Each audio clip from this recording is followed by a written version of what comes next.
Ang programang ito ay rated SPG. Striktong patnubay at gabay ng magulang ang kailangan. Maaaring may masiselang tema, lengguwahe, karahasan, sexual, horror o droga na hindi angkop sa mga bata. Hindi na po ako pa. So subukan ko po gawin yung mga sinasabi ko sa akin kasi hindi lang naman po yung pag-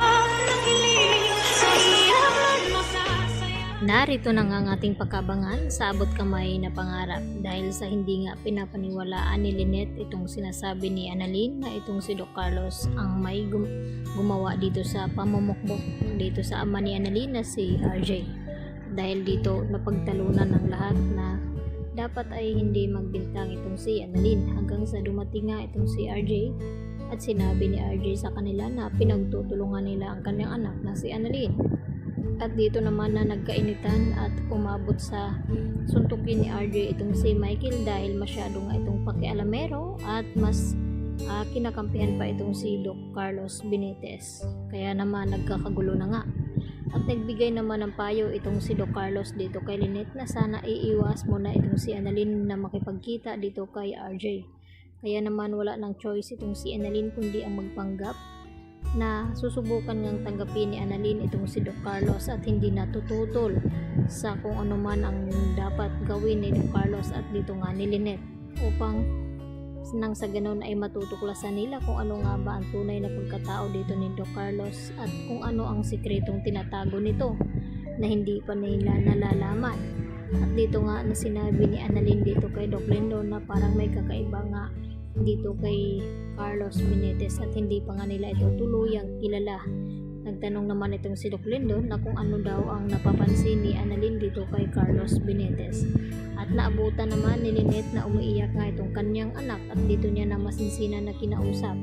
At dito rin na sinabi ni Annalyn kay Lynette na simula daw ngayong araw ay hindi na daw siya tututol sa kung ano man ang mga desisyon ni Lynette at Carlos at susubukan na nga daw niya itong tanggapin.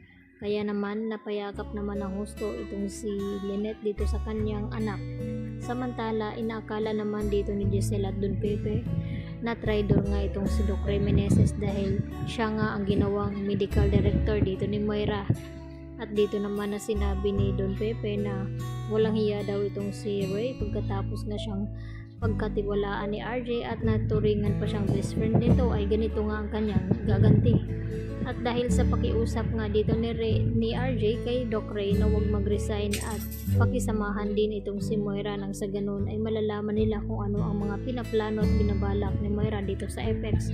Dahil kung mapunta nga ito sa ibang tao ang Apex ay tuluyan na nga itong mawawala kay RJ. Kaya yun nga, sinasakyan naman ngayon ni Doc Ray ang mga desisyon at plano ni Doc RJ dito nga sa kanila. Samantala nabawasan naman ng mga nurses at doctors dito sa Apex ngayon dahil sa ginawa nga ni Moira at tuluyan na nga niya itong pinalayas at sinisisante. At natuwa naman itong si Zoe dahil sa ginawa ng kanyang ina at kung sino pa daw ang gustong sumama dito kina Ivan at Nurse Karen ay pwede na daw sumama. At tila hindi naman nagustuhan ni Dr. Antonio Luke ang ipinakitang ugali dito ni Moira. Kaya nakapag-isip-isip na rin itong si Dr. Antonio Luke na mag-resign na rin dito sa Apex dahil tila hindi na nagiging maganda ang takbo ng ospital na ngayon nga ay hawak na ito ni Moira. At dito naman nakiusap itong si Zoe na huwag umalis itong si Dr. Antonio Luke dito sa Apex dahil siya lang din ang inaasahan nito. At sino-sino pa nga ba ang mga kaibigan ni Annalyn na magsibalutan dito sa Apex na ngayon nga ay pinokontra itong si Moira at magrereklamo nga sila sa dole nang sa ganun ay makakaganti nga daw sila sa ginawa ni Moira sa kanila. Kaya yan naman ang ating pakatutukan mamaya. Dito lamang yan sa abot kamay na pangarap. At yan lang po aking panibagong latest update today. At huwag po sana kalimutan i-like at i-subscribe ang channel na ito. Hanggang sa muli, marami pong salamat. Bye-bye.